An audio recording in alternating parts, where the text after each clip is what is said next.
Amen. Que le Seigneur soit béni. Bonjour mes frères et sœurs. Ceux que je n'ai pas encore salués, je vous salue bien fraternellement. Alléluia. Voilà, je voudrais partager avec vous ce thème, le joug de Jésus. Jésus, dans tous les évangiles, parle aux hommes de son temps et à travers les évangiles, il nous parle également. Les évangiles ont traversé le temps. Vous savez que des savants se sont penchés sur les textes anciens retrouvés à Qumran et la parole de Dieu et les traductions, etc. C'est un miracle que la parole de Dieu nous soit parvenue jusqu'à aujourd'hui intacte, sans altération du sens. Quelquefois, les mots changent, parce que les mots s'usent avec le temps. Je vais prendre un exemple. Lorsque j'étais petit, on disait quelque chose de terrible est arrivé. Ça voulait dire une catastrophe, quelque chose de dramatique. Aujourd'hui, les jeunes, ils disent « Ouais, je suis allé à une fête, c'était terrible ». Ça veut dire « c'était bien ». Le sens a changé. Donc les mots s'usent. Et ce qui est important, c'est que le sens soit gardé. Et ça, c'est un grand miracle. L'Évangile, la parole de Dieu, le sens a été préservé. Et je voudrais reprendre des textes simples qui nous parlent de ce que Jésus disait. Et le Seigneur, il a toujours parlé avec des images très simples. Il utilisait des paraboles ou des images. Les paraboles, c'est des récits de situations très très simples dans lesquelles chacun peut se retrouver. Et puis les images, c'est des images simples, mais lourdes de sens, qui frappent immédiatement la compréhension des gens. Et je dis ça parce que, voyez-vous, quelquefois, nous avons l'impression que la parole de Dieu est compliquée. Elle ne l'est pas du tout. Jésus n'a jamais tenu des propos compliqués. Il a utilisé des paroles simples pour toucher les cœurs, pour toucher la conscience de ses auditeurs. Je vais prendre des exemples. Par exemple, un jour, il va prendre la parabole d'un homme sage et d'un homme fou.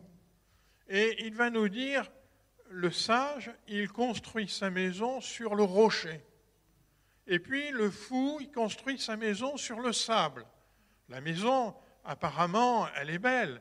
Ce qui fait la différence, c'est les fondations. L'un a construit sur le rocher, l'autre a construit sur le sable. Vous avez pu voir aux informations télévisées qu'il y a des maisons qui sont construites au bord des dunes de sable et que la mer grignote le sable et que les maisons se trouvent en équilibre, prêtes à tomber. On a pu voir qu'il y a des pluies qui ont raviné et qui ont fait des éboulements et les maisons se trouvent dans le vide parce qu'elles n'étaient pas construites sur le rocher. Tout le monde comprend ça. C'est une image très très simple. Et pourtant, d'un sens profond, extraordinaire.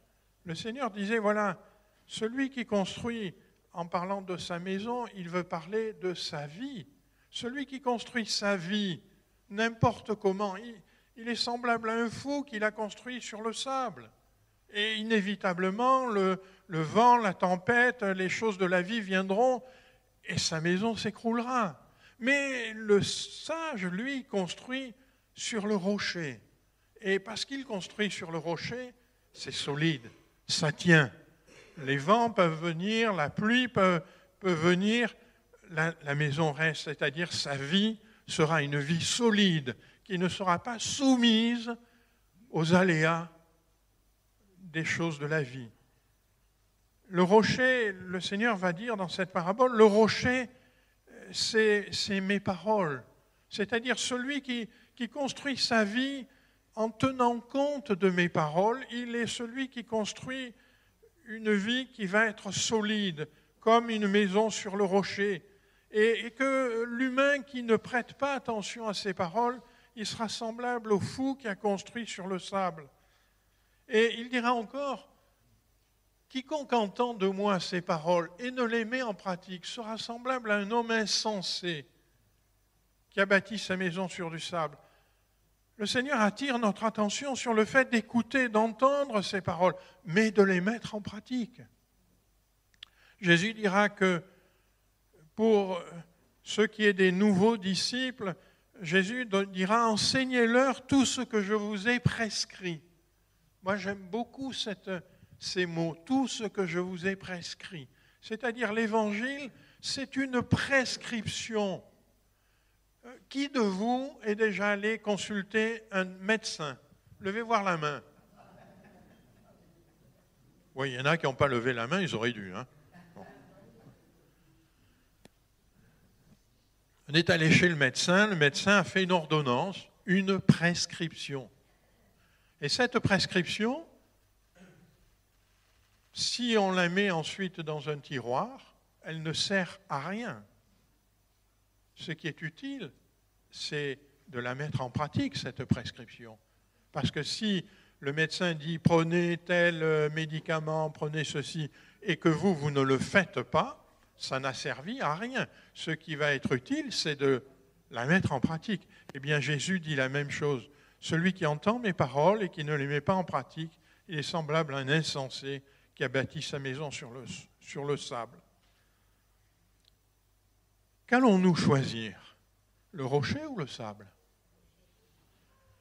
Écouter la parole de Dieu en disant « il a bien parlé » ou la mettre en pratique? C'est toute la différence. Vous voyez, le Seigneur utilise des choses très simples pour nous le faire comprendre. On ne peut pas dire que quelqu'un pourra dire « ah non, moi je n'ai pas compris, c'était trop compliqué pour moi, je n'ai pas fait les études qu'il fallait, je n'avais pas le niveau qu'il fallait ». Non, personne ne pourra dire ça, parce que la parole, elle est simple et nous la comprenons. Et ce matin, ami, qui que tu sois, tu peux la comprendre parce qu'elle est simple. Une autre fois, Jésus va prendre l'image d'une porte. Quels sont ceux qui ont déjà rencontré une porte? Tout le monde. Vous êtes rentré ce matin par une porte. Et tout le monde sait bien ce qu'est une porte. Pas besoin d'avoir un niveau intellectuel particulier pour comprendre ce qu'est une porte. Eh bien, le Seigneur va dire, moi je suis comme une porte. Je suis celui qui permet de passer d'un état à un autre, d'entrer dans la bénédiction de Dieu. Je suis la porte. Le Seigneur dira ces paroles, moi je suis la porte, si quelqu'un entre par moi, il sera sauvé, il entrera, il sortira, il trouvera des pâturages.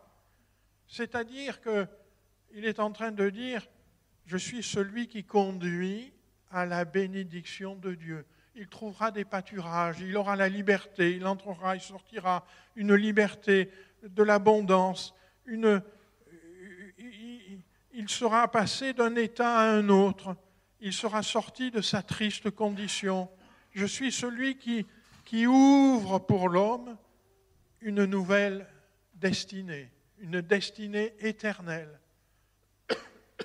Dans les différents chants, on l'a partagé, le Seigneur est mort à la croix, il a donné sa vie à la croix, afin que chacun de nous, nous soyons sauvés, sauvés pour l'éternité, que nous passions une porte qui passe de ce monde à la vie avec Dieu.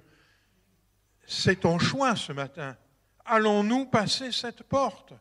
C'est de ton choix que va dépendre ta destinée ici-bas, mais jusque dans l'éternité. C'est ton choix. Et, ami, je pense que si ce matin tu es là, ce n'est pas un fait du hasard. C'est parce que tu as un choix à faire. Et ce choix, il est celui qui va impacter toute ta vie et ta destinée éternelle.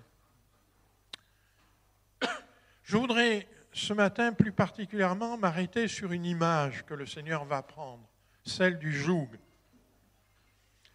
Alors aujourd'hui, nous sommes des citadins et nous vivons à l'ère des engins mécanisés. Alors nous avons une perdu peut-être un peu de vue le sens du mot « un joug ». Jésus, comme je l'ai dit, il prenait des images simples qui étaient des images de la vie courante des gens. Le sage et le sable et le rocher, la porte, le joug, c'était quelque chose de bien connu à l'époque. Je dis ça parce que nous vivons dans un monde qui est tellement, on va dire, un peu artificiellement construit qu'on a perdu les réalités. On n'en est pas comme ma petite fille, elle était toute petite, on était parti quelques jours dans un gîte rural et c'était dans une ferme du côté de la Normandie et la dame de la ferme dit à ma petite fille le matin, viens, on va chercher les œufs au poulailler. Elle emmène ma petite fille au poulailler. Et quand elle revient, je dis, qu'est-ce que vous êtes allé faire? Elle me dit, on est allé donner des œufs aux poules. Parce que pour elle, les œufs, ça s'achetait au supermarché. Et donc, les œufs venaient du supermarché. Peut-être quelquefois, nous sommes un peu devenus comme ça. Nous avons perdu la réalité des choses. Et donc, le Seigneur va prendre ici l'image d'un joug. Il va dire, venez à moi, vous tous qui êtes fatigués et chargés, je vous donnerai du repos. Prenez mon joug sur vous et recevez mes instructions. Je suis doux et humble de cœur et vous trouverez du repos pour vos âmes, car mon joug est doux et mon fardeau léger. Avant de commenter ces paroles de Jésus, comprenons bien ce que tout auditeur de l'époque qui était autour de Jésus savait de cette image. Qu'est-ce que c'est qu'un joug? Un joug, c'est une pièce de bois, généralement, qui a en gros cette forme, alors il y en a de différentes façons, et on la mettait sur le cou de deux animaux, d'un couple d'animaux. Et puis il y avait, alors ça c'est un joug très simple, et vous voyez, il a été poli pour que le bois n'accroche pas le cou. On allait même, dans certains cas, jusqu'à mettre du cuir avec du crin pour ne pas blesser le cou de l'animal. Un joug, c'était donc une pièce de bois qui réunissait en un seul attelage deux animaux dans un but bien précis. Le but, c'était tirer une charge trop lourde. Trop lourde pour un seul. Les conséquences de cette union, c'était que la charge se répartissait entre les deux. Et que si l'un des deux venait à défaillir, l'autre prenait le relais. Si j'ose dire, c'était un petit peu comme... comment ça s'appelait là? Le tandem. Vous savez, les vélos, on est deux, un devant, un derrière. Quels sont ceux qui ont déjà fait du tandem? Quelques-uns, voilà. Hein. Alors, c'était un peu comme le tandem, sauf que ce n'était pas l'un derrière l'autre, mais à côté. C'est mieux d'être à côté que l'un derrière l'autre. Pourquoi c'est mieux? Parce que quand on est deux l'un derrière l'autre, des fois, celui de derrière, il arrête un peu de pédaler. Hein. Alors, on s'en rend compte parce que ça devient de plus en plus dur, on se retourne et dit hey, « tu pédales ?» hein. Ça me permet de vous faire remarquer une toute petite chose, mes frères et sœurs. On le chante et on a raison de dire « Seigneur, tu marches devant ». Mais la parole du Seigneur ne dit pas qu'il marche devant. Elle dit qu'il marche à côté de nous. Il n'est pas devant. Il est à côté de nous. Le joug, c'était l'union de deux pour tirer une charge lourde, de deux qui étaient à côté. L'image est donc de s'unir pour tirer une charge trop lourde. Et quand Jésus disait « prenez mon joug », tout le monde à cette époque-là comprenait ce que ça voulait dire. Ça veut dire, Jésus ne dit pas « prenez un joug », il dit « prenez mon joug », c'est-à-dire le deuxième de l'attelage. Mais c'est moi. celui qui va marcher à côté de vous, mais c'est moi. Le Seigneur est en train de leur dire, marchez à mes côtés, acceptez de marcher avec moi, acceptez d'écouter ce que je dis, faisons un attelage, moi et toi, et alors tout deviendra possible pour toi.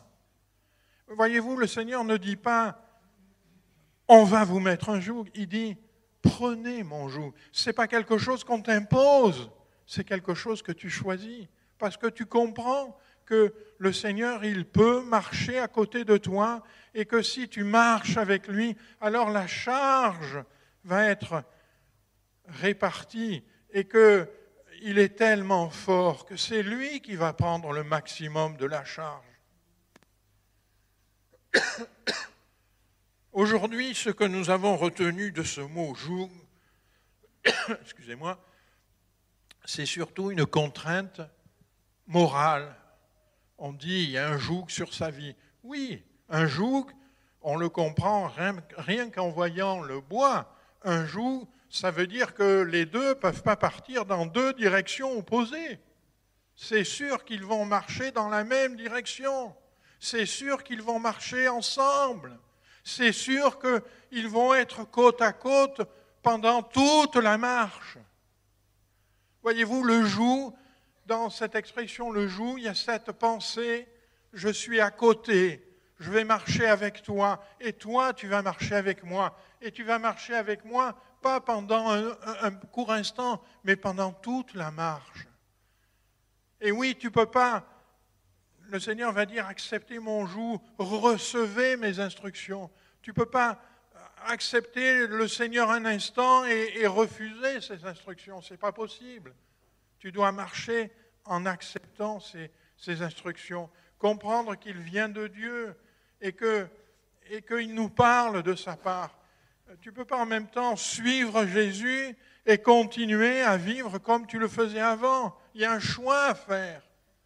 Et ce matin, ce choix, il est le tien. Un jour, il empêche un des deux de s'écarter du chemin. Le plus fort entraîne l'autre dans le chemin. Mes frères et sœurs, avez-vous accepté le joug du Seigneur? Il y a quelque chose de merveilleux quand on accepte le joug du Seigneur. C'est que lui-même, il nous garde. Lui-même, il nous conduit. Lui-même, il nous garde de nous égarer parce qu'il marche à côté de nous. Amen. Alléluia. Mais voyez-vous, en même temps, le Seigneur précise dans ce passage, « Je suis doux et humble de cœur ». Autrement dit, mon joug pour vous, c'est votre bien. Si je marche à vos côtés, ce n'est pas pour vous imposer, ce n'est pas pour vous dominer, ce n'est pas pour vous brutaliser. Non, c'est pour vous aider. C'est pour que votre marche soit facile. Le Seigneur, il a donné sa vie à la croix parce qu'il t'aime. Et son but n'est pas de te brutaliser, son but n'est pas de t'imposer quelque chose. Son but, c'est de te sauver. Alors le Seigneur disait, je vais porter avec vous, prendre votre fardeau, votre fardeau deviendra léger, je vous conduirai, mais avec douceur. La puissance de Dieu deviendra une réalité dans votre vie. Elle fera ce que vous n'avez jamais réussi à faire, vous donner la paix, la joie, l'assurance. Alors, ces versets que nous avons lus, ils commencent en disant « Vous qui êtes fatigués et chargés ». Vous qui êtes fatigués. Il s'adresse à ceux qui sont fatigués et chargés. Je voudrais parler de la fatigue et de la charge. Fatigué. Fatigué de quoi? Fatigué de se débattre en cherchant la justice, la droiture, l'amour, la paix. Est-ce qu'il y en a parmi nous qui ont cherché dans le monde la droiture, la justice, la paix? Merci, Laurent. Tu es un amour.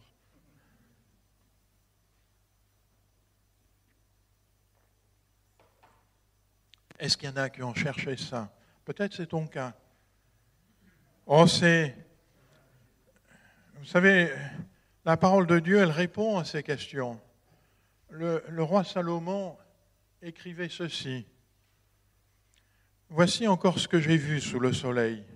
À la place du droit, là est la méchanceté. À la place de la justice, là est la méchanceté. Oui, dans le monde qui nous entoure, il n'y a pas la justice. Il n'y a pas le droit.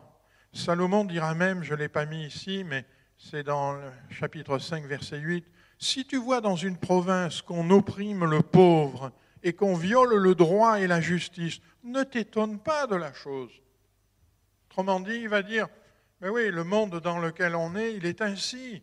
Il y a la méchanceté, il n'y a pas la justice, on piétine le droit de l'autre, il est ainsi. Et ça nous blesse. Et quelquefois, ça peut nous blesser très fort. Et pourquoi le monde est ainsi? Mais parce que le cœur de l'homme est ainsi. Et que le problème, c'est de changer le cœur de l'homme. Alors, quelquefois, on le remarque à l'égard des autres. On voit que les autres, ils manquent d'amour. On voit que les autres, ils n'ont pas respecté notre droit. Ils n'ont pas respecté la justice à laquelle on pouvait prétendre. On le voit facilement chez les autres. Mais si on est honnête, on doit reconnaître que quelquefois, nous sommes aussi comme ça. Et la nécessité qu'il y a, c'est que notre cœur soit changé. Et voici ce que le Seigneur veut faire. C'est pour ça qu'il dit, vous qui êtes fatigués, venez. Venez parce que cette fatigue, je vais la changer. Fatigués peut-être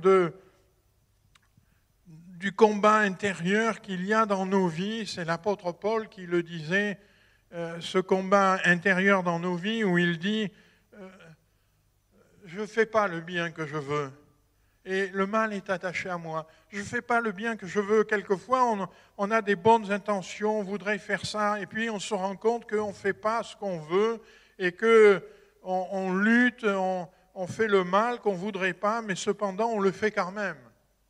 On sait que c'est mal, mais on le fait. Est-ce que ça vous est déjà arrivé? Fatigué de faire des efforts pour s'améliorer, pour que notre conscience ne trouve rien à redire. Mais on n'y arrive jamais. Mais on rechute. Fatigué de rechercher un bonheur qui fuit sans cesse. Job disait, « J'espérais le bonheur et le malheur est venu. J'attendais la lumière et l'obscurité est venue. » Tout homme recherche le bonheur. Dans la vie, les hommes et les femmes ont tous une idée différente du bonheur. Certains voient le bonheur à travers le pouvoir, certains voient le bonheur à travers l'argent, certains voient le bonheur à travers différentes choses, mais tous recherchent le bonheur. Et hélas, je suis forcé de constater que tous les mariages commencent par une grande fête. Toujours. Ça va être toujours merveilleux pour l'avenir. On se fait des promesses, on fait la fête, il y a tous les amis, c'est merveilleux, on espère le bonheur. Après, il y a la vie. Et la vie, quelquefois, elle est comme Job disait, j'espérais le bonheur, mais c'est autre chose qui est arrivé. Alors le Seigneur dit, vous tous qui êtes fatigués par ces situations, qui n'avez plus la force peut-être de continuer, peut-être au milieu de nous ce matin, il y a quelqu'un qui se sent fatigué, dont l'âme est fatiguée, troublée. Alors, Jésus t'appelle à te tourner vers lui, à venir, à prendre son joug. Il est fort, il est ressuscité, il a tout pouvoir sur la terre et dans le ciel. Il est celui qui peut enlever ta fatigue, te redonner l'espérance, la paix. Tout à l'heure, on prendra un moment particulier, un moment où tu peux faire ce choix de dire, Seigneur, moi je me sens fatigué, je te demande, viens parce que j'accepte de marcher avec toi. Je veux ton joug sur ma vie. Prendra un moment où ça sera ton choix, toi, de dire, Seigneur, je veux laisser la fatigue. Je veux m'approcher de toi, je veux marcher à côté de toi, je veux, Seigneur, que tu me fasses du bien. Et ce sera un moment de choix pour toi, un moment où je te demanderai de te lever à ta place. Et puis Jésus a dit aussi dans ce passage, vous tous qui êtes chargés des douleurs, des blessures du cœur, des échecs de la vie, les échecs qui ne passent pas. Lorsque j'étais petit, je ne sais pas maintenant si ça se fait encore, mais lorsque j'étais petit, on apprenait à l'école un célèbre poème de Verlaine. Je me souviens des jours anciens et je pleure. Vous avez connu ça? Allez, montrez-moi voir un peu ceux qui ont connu ce poème de Verlaine. Hein? Voilà. Je ne suis pas le seul. Merci les frères et sœurs. Hein? C'est un poème qui est devenu très célèbre. Bien sûr, il est devenu très célèbre à cause de son phrasé, à cause du balancement de ses vers. Mais pourquoi il est devenu très célèbre? Mais parce qu'il dépeint une réalité qui touche la vie des hommes. C'est pour ça qu'il est devenu célèbre. C'est parce que les hommes qui le lisent, bon nombre, s'y retrouvent dedans. Je me souviens des jours anciens et je pleure.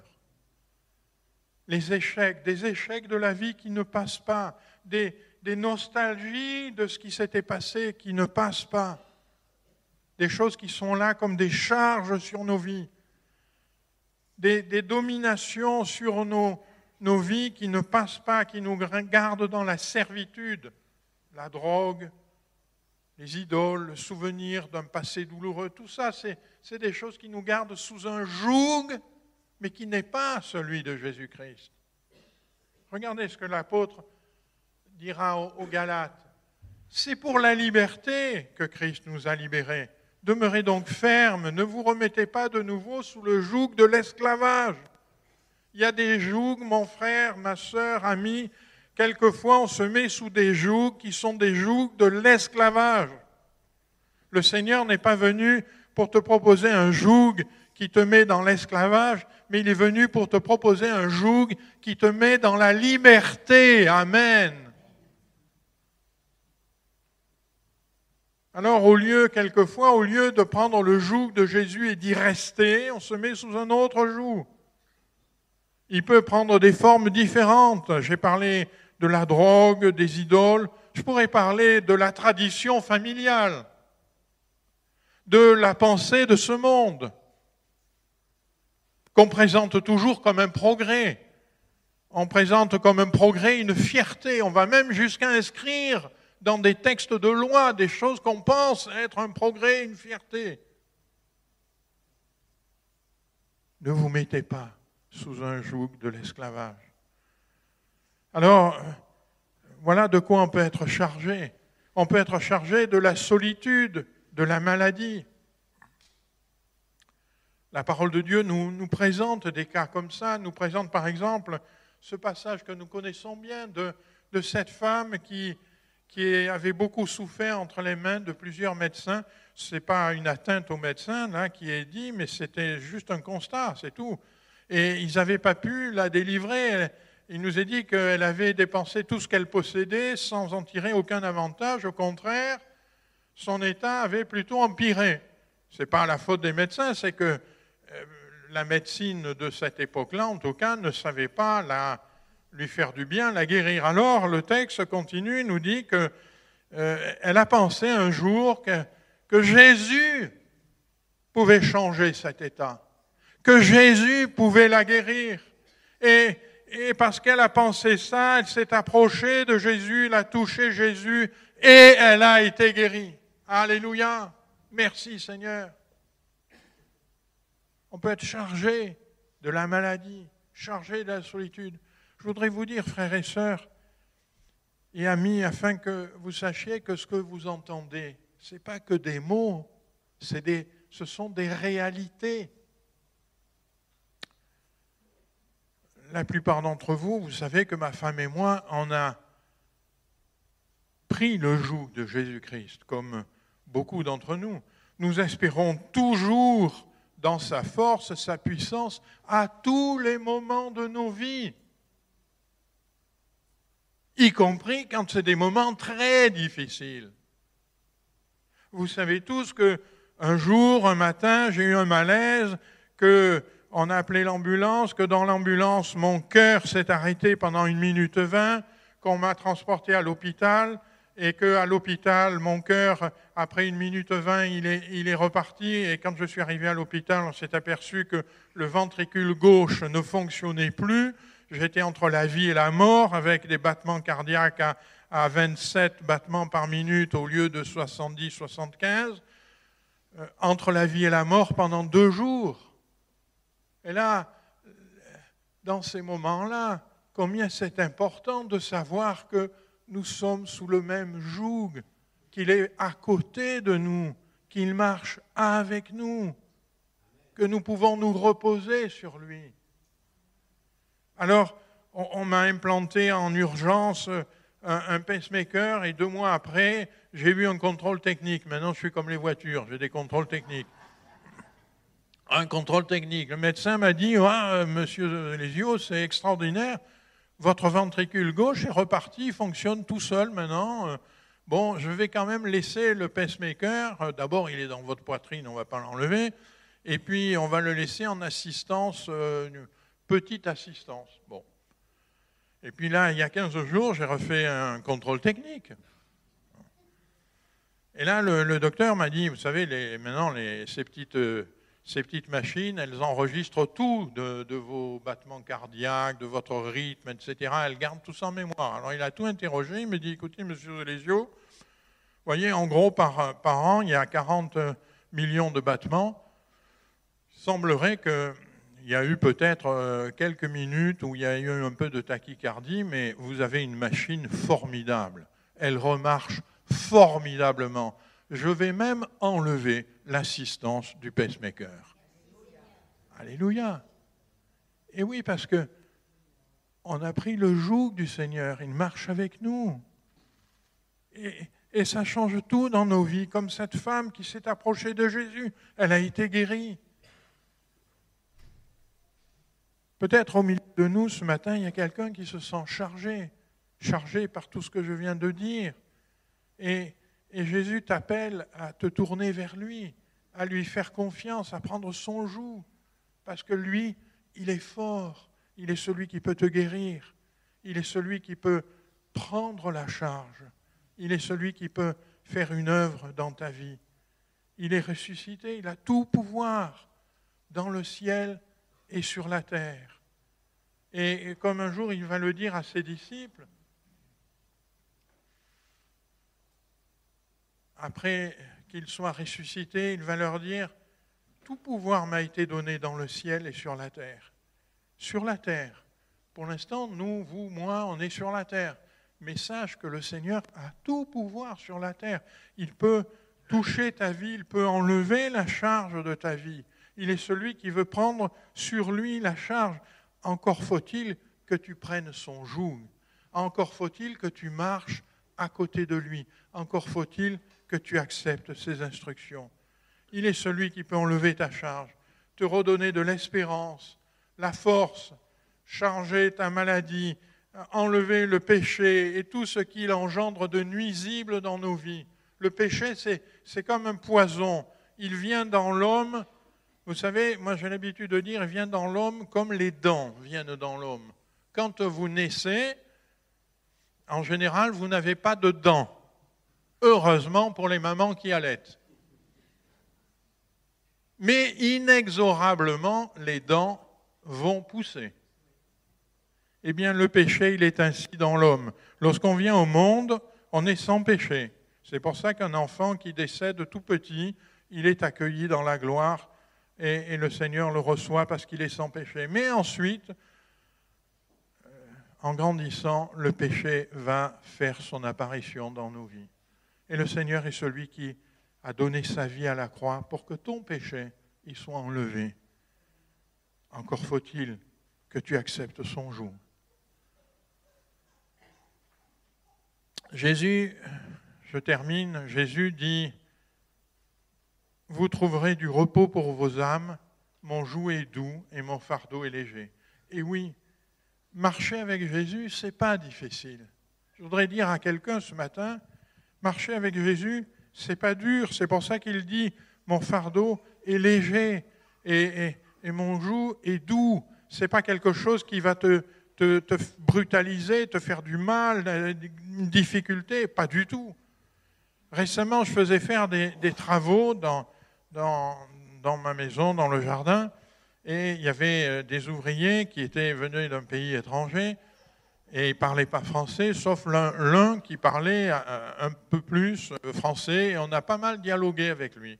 Alors moi, je lui ai dit, on est chrétien, on dit on suit Jésus-Christ. Vous avez bien compris que quand on dit on suit Jésus-Christ, cette expression est un peu fausse. On marche à côté de Jésus-Christ. On est sous le même joug. Alors je lui disais ça. Et lui il me dit, moi je suis d'une autre religion. Et il me dit, tu sais, dans son pays, le tutoiement est habituel. Il me dit, tu sais, la religion que je suis, elle est très très dure. Hein. C'est très dur, il y a plein d'exigences, il y a plein de choses à faire. C'est très très difficile. Et je peux vous dire en garantir que son discours ne vous invitez pas à aller dans le même sens. Hein. Alors je lui dis, moi, tu sais, suivre Jésus-Christ, c'est pas difficile du tout. Non seulement c'est pas difficile, mais on voit la gloire de Dieu, on voit les miracles de Dieu, on voit que Jésus il prend notre charge, il enlève notre fatigue, on voit qu'il est la porte qui donne sur l'éternité, qui amène la bénédiction de Dieu, on voit que il est celui solide sur lequel on peut construire notre vie. Mais ce n'est pas difficile du tout. Non seulement ce n'est pas difficile du tout, mais plus on marche avec lui, et plus on a envie de marcher avec lui. Amen. Les religions, elles imposent des préceptes qu'il faut suivre. L'apôtre Paul dira ceci aux Colossiens.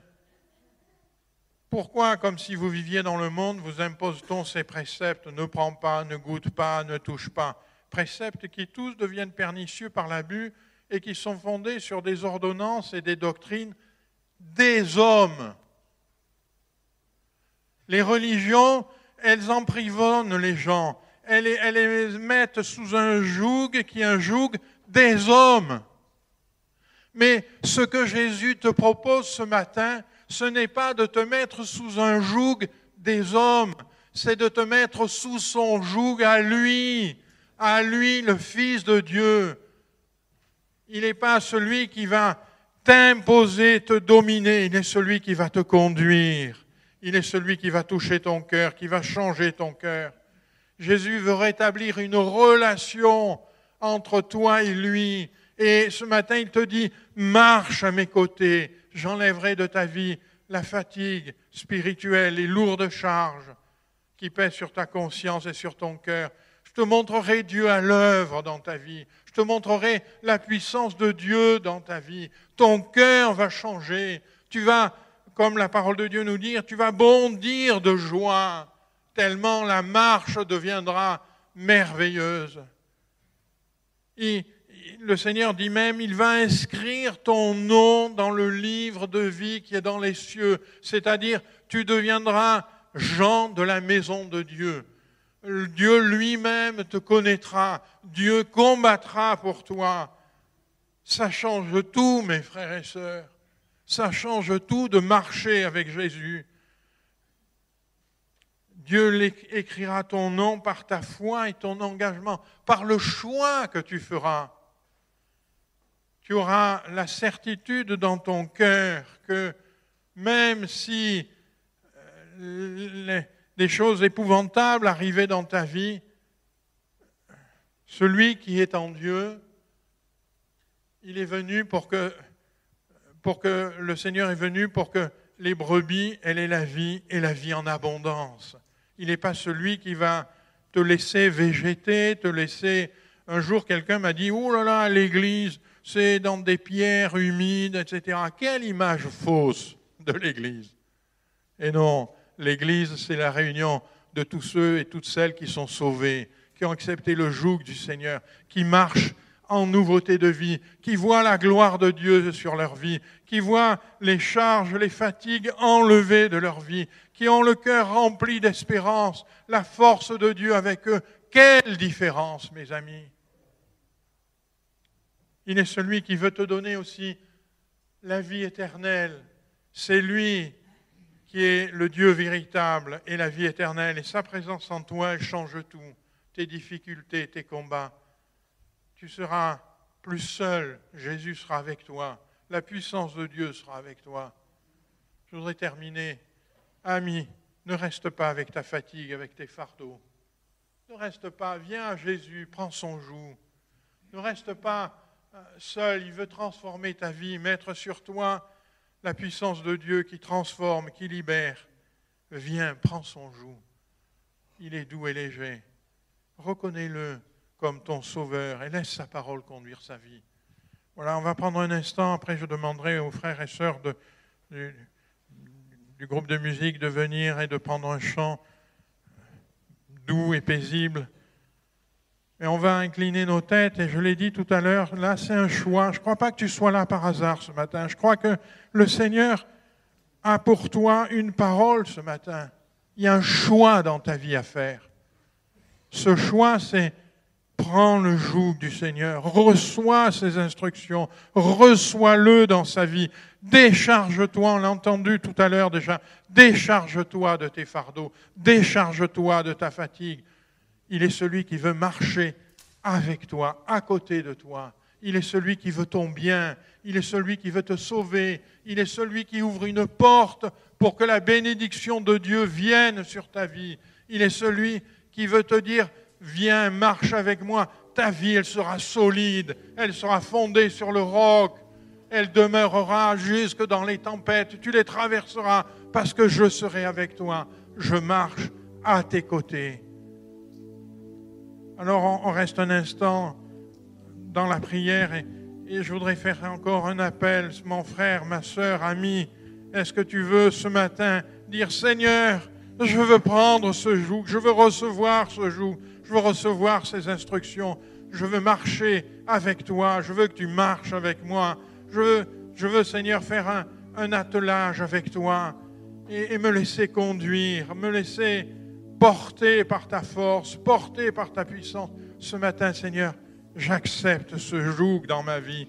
Mon ami, ce matin, il y a pour toi un choix. Ce choix, il est déterminant. Ce choix, il définit ta destinée, non seulement ici, maintenant, mais jusque dans l'éternité. Ne sors pas d'ici sans avoir fait ce choix.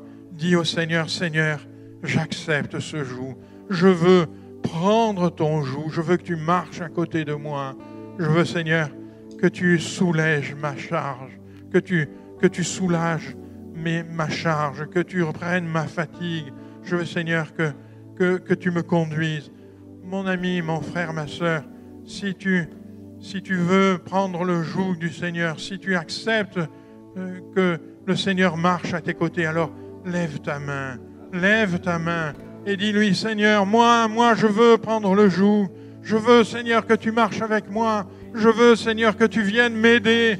Je veux que tu viennes soulager ma charge. Je veux, Seigneur, que tu enlèves la fatigue. Je veux voir la puissance de Dieu. Je veux voir la paix, la joie remplir mon cœur. Seigneur, j'ai besoin de toi. Mon ami, tu as levé la main. Maintenant, je te demande quelque chose de plus difficile, de te lever à ta place. Tu ne te lèves pas devant l'Église. Tu te lèves devant Dieu. Tu te lèves en disant, Seigneur, j'accepte ce matin ton joug. Je veux que tu marches avec moi. Je veux que tu sois à mes côtés. Je veux, Seigneur, que ta gloire resplendisse sur ma vie. Je veux choisir ce matin. Ce matin, je choisis le joug. Je choisis que tu marches à mes côtés. Merci, Seigneur. Tu vois tous mes frères et mes sœurs qui se sont levés. Je te prie pour eux. Je te prie, bénis-les. Seigneur, que cette décision de ce matin reste une décision ferme dans leur cœur. Tu marches avec eux. Tu resteras celui qui est avec eux. Tu marches à côté d'eux. Et tu portes, Seigneur, leur charge. Et tu enlèves leur fatigue. Et tu les mènes dans un chemin nouveau. Un chemin de gloire et de bénédiction. Bénis-les au nom de Jésus-Christ. Qu'il en soit ainsi maintenant. Bénis-les, mon Seigneur. À toi la louange, l'honneur, la gloire, au siècle des siècles. Amen.